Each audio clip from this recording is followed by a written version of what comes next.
Thank you, my friends.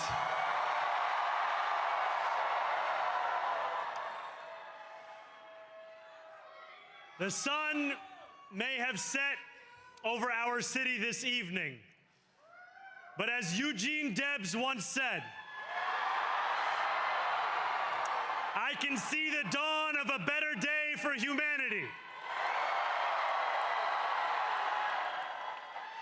For as long as we can remember, the working people of New York have been told by the wealthy and the well-connected that power does not belong in their hands. Fingers bruised from lifting boxes on the warehouse floor, palms calloused from delivery bike handlebars, knuckles scarred with kitchen burns. These are not hands that have been allowed to hold power. And yet, over the last 12 months, you have dared to reach for something greater. Tonight, against all odds, we have grasped it. The future is in our hands. My friends, we have toppled a political dynasty.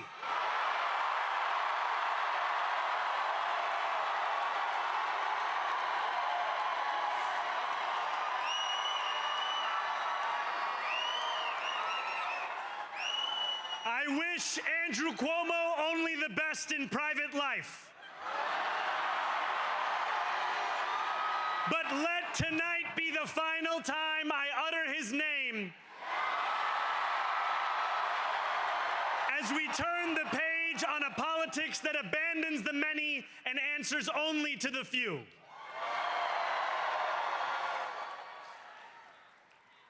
New York, tonight you have delivered a mandate for change, a mandate for a new kind of politics, a mandate for a city we can afford, and a mandate for a government that delivers exactly that. On January 1st, I will be sworn in as the mayor of New York City.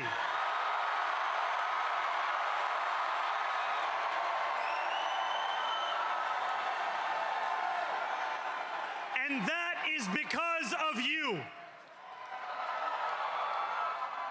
So before I say anything else, I must say this. Thank you. Thank you to the next generation of New Yorkers who refused to accept that the promise of a better future was a relic of the past. You showed that when politics speaks to you without condescension, we can usher in a new era of leadership. We will fight for you because we are you. Or as we say on Steinway, ana minkum wa ilaykum.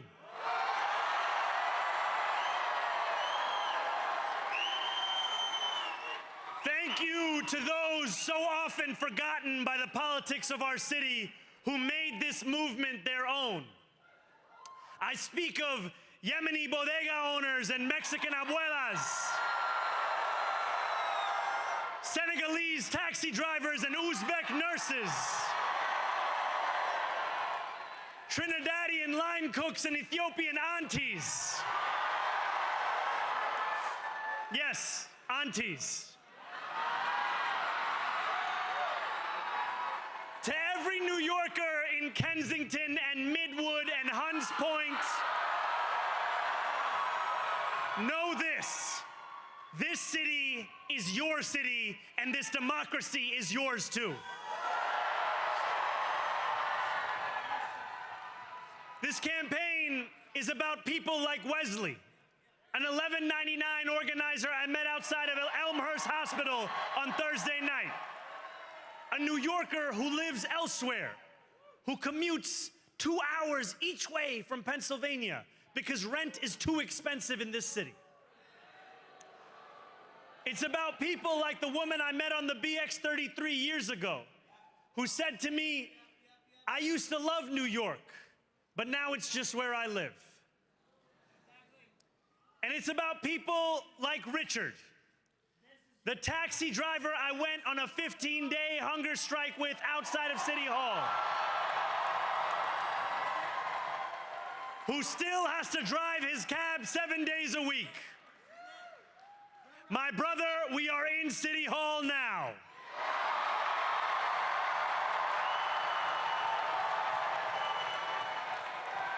This victory is for all of them, and it's for all of you. The more than 100,000 volunteers who built this campaign into an unstoppable force. Because of you, we will make this city one that working people can love and live in again. With every door knocked, every petition signature earned, and every hard-earned conversation, you eroded the cynicism that has come to define our politics. Now, I know that I have asked for much from you over this last year. Time and again, you have answered my calls. But I have one final request. New York City, breathe this moment in. We have held our breath for longer than we know. We have held it in anticipation of defeat. Held it because the air has been knocked out of our lungs too many times to count. Held it because we cannot afford to exhale. Thanks to all of those who sacrificed so much, we are breathing in the air of a city that has been reborn.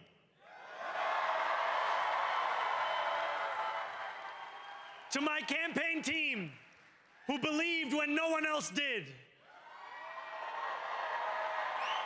and who took an electoral project and turned it into so much more, I will never be able to express the depth of my gratitude. You can sleep now. To my parents, Mama and Baba, you have made me into the man I am today.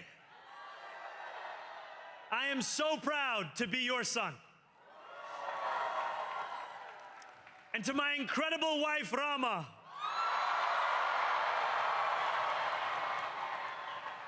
Hayati, there is no one I would rather have by my side in this moment and in every moment. To every New Yorker, whether you voted for me, for one of my opponents, or felt too disappointed by politics to vote at all, thank you for the opportunity to prove myself worthy of your trust.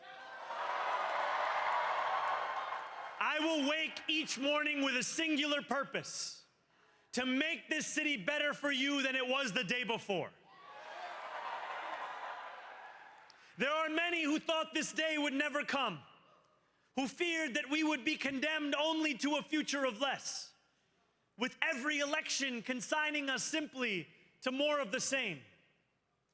And there are others who see politics today as too cruel for the flame of hope to still burn. New York, we have answered those fears. Tonight, we have spoken in a clear voice. Hope is alive. Hope is a decision that tens of thousands of New Yorkers made day after day, volunteer shift after volunteer shift, despite attack ad after attack ad. More than 1 million of us stood in our churches, in gymnasiums, in community centers, as we filled in the ledger of democracy. And while we cast our ballots alone, we chose hope together. Hope over tyranny. Hope over big money and small ideas. Hope over despair. We won because New Yorkers allowed themselves to hope that the impossible could be made possible. And we won because we insisted that no longer would politics be something that is done to us. Now it is something that we do.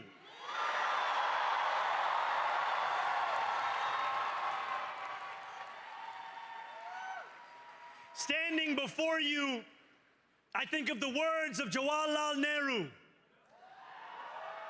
A moment comes but rarely in history when we step out from the old to the new, when an age ends and when the soul of a nation long suppressed finds utterance. Tonight we have stepped out from the old into the new. So let us speak now with clarity and conviction that cannot be misunderstood about what this new age will deliver and for whom.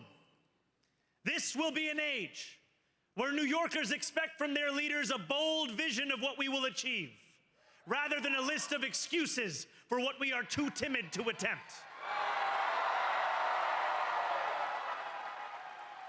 Central to that vision will be the most ambitious agenda to tackle the cost of living crisis that this city has seen since the days of Fiorella LaGuardia.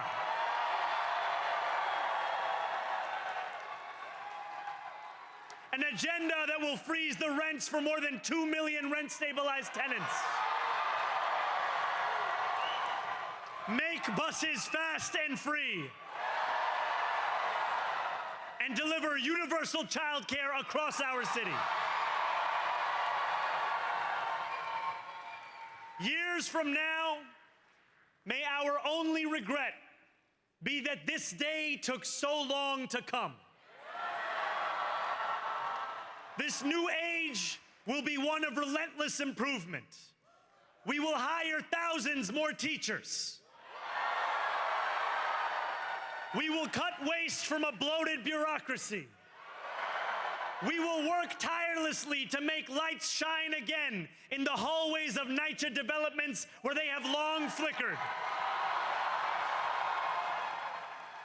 Safety and justice will go hand in hand as we work with police officers to reduce crime and create a department of community safety that tackles the mental health crisis and homelessness crises head on. Excellence will become the expectation across government, not the exception. In this new age we make for ourselves, we will refuse to allow those who traffic in division and hate to pit us against one another. In this moment of political darkness, New York will be the light. Here, we believe in standing up for those we love.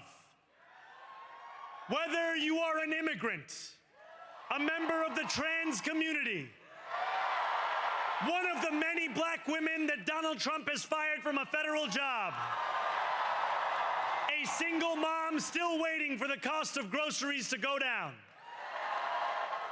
or anyone else with their back against the wall, your struggle is ours too. And we will build a city hall that stands steadfast alongside Jewish New Yorkers and does not waver in the fight against the scourge of anti-Semitism. Where the more than 1 million Muslims know that they belong. Not just in the 5 boroughs of this city, but in the halls of power. No more will New York be a city where you can traffic in Islamophobia and win an election.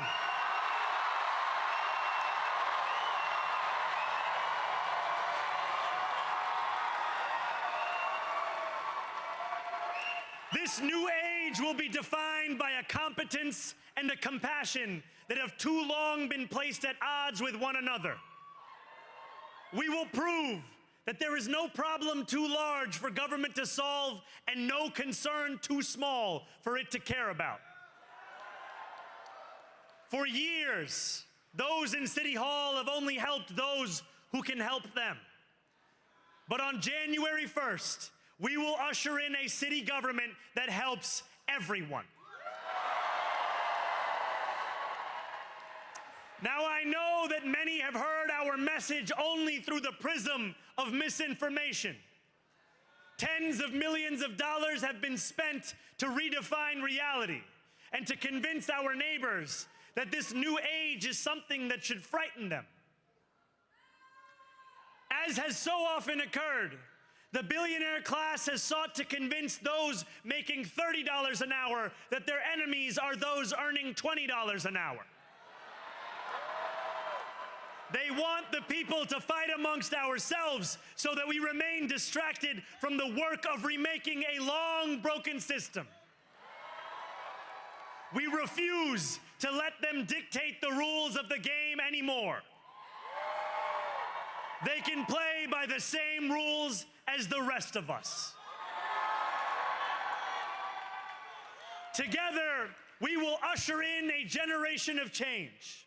And if we embrace this brave new course, rather than fleeing from it, we can respond to oligarchy and authoritarianism with the strength it fears, not the appeasement it craves.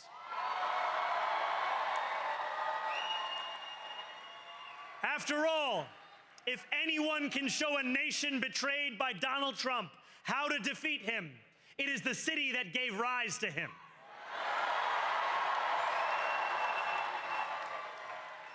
And if there is any way to terrify a despot, it is by dismantling the very conditions that allowed him to accumulate power. This is not only how we stop Trump, it's how we stop the next one. So Donald Trump, since I know you're watching, I have 4 words for you. Turn the volume up.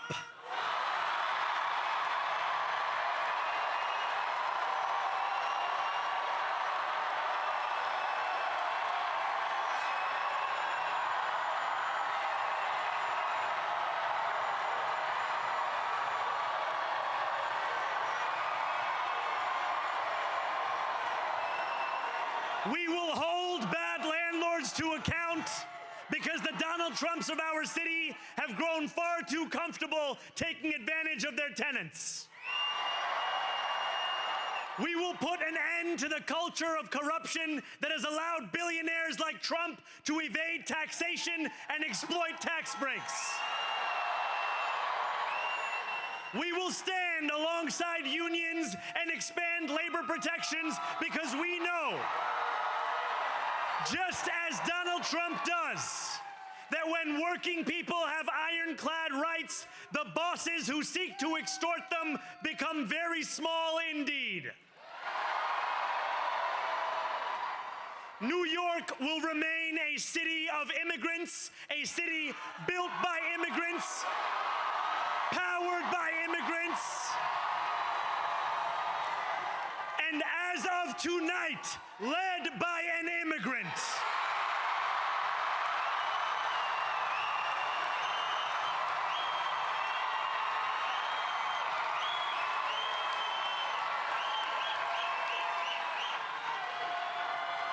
So hear me, President Trump, when I say this. To get to any of us, you will have to get through all of us.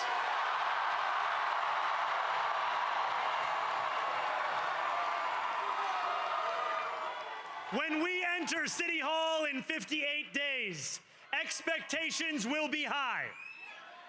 We will meet them. A great New Yorker once said that while you campaign in poetry, you govern in prose.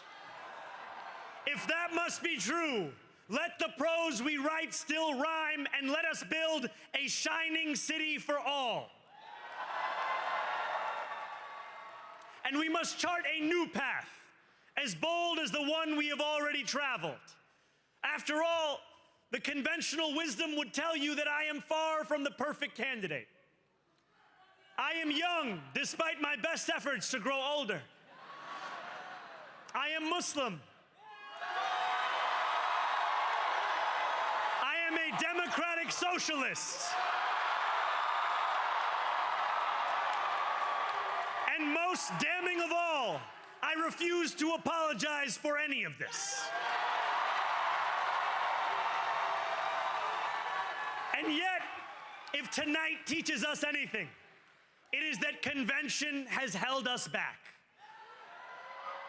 We have bowed at the altar of caution, and we have paid a mighty price. Too many working people cannot recognize themselves in our party. And too many among us have turned to the right for answers to why they've been left behind. We will leave mediocrity in our past. No longer will we have to open a history book for proof that Democrats can dare to be great. Our greatness will be anything but abstract. It will be felt by every rent-stabilized tenant who wakes up on the first of every month, knowing the amount they're going to pay hasn't soared since the month before. It will be felt by each grandparent who can afford to stay in the home they have worked for, and whose grandchildren live nearby because the cost of childcare didn't send them to Long Island. It will be felt by the single mother who is safe on her commute and whose bus runs fast enough that she doesn't have to rush school drop-off to make it to work on time. And it will be felt when New Yorkers open their newspapers in the morning and read headlines of success, not scandal. Most of all, it will be felt by each New Yorker when the city they love finally loves them back. Together, New York, we're going to freeze the... Together, New York, we're going to make buses fast and... Together, New York, we're going to deliver universal... Let the words we've spoken together, the dreams we've dreamt together, become the agenda we deliver together.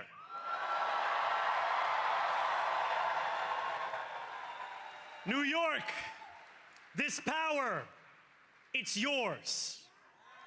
This city belongs to you. Thank you.